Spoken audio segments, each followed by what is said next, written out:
Artis Vicky Prasetyo diketahui tak lagi tinggal serumah dengan Kalina Oktariani.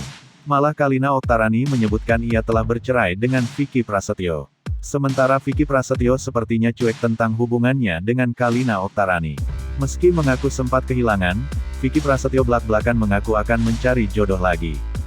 Diakui Vicky Prasetyo saat ada Kalina ia selalu dimanjakan. Namun, ia sepertinya tak mau ambil pusing mengenai kelanjutan hubungannya dengan mantan istri Deddy Corbuzier tersebut.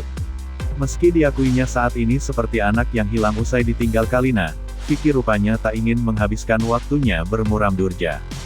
Celingak-celinguk, cari jodoh. Kalau jodoh enggak kemana, tenang aja, ujar Vicky Prasetyo. Kalina Oktarani menegaskan dirinya sudah bercerai dengan Vicky Prasetyo. Namun, yang mengejutkan Vicky mengaku belum pernah menjatuhkan talak kepada Kalina. Soal itu, Kalina Oktarani merasa geram. Terlebih ketika Vicky diduga menyeret nama orang tuanya untuk menutupi perihal masalah rumah tangganya dan beralasan ingin mempertahankan.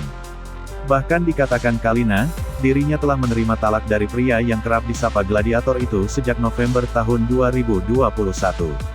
Kalina bahkan meminta untuk Vicky bersikap sewajarnya dan jujur, agar keduanya masih memiliki hubungan silaturahmi yang baik.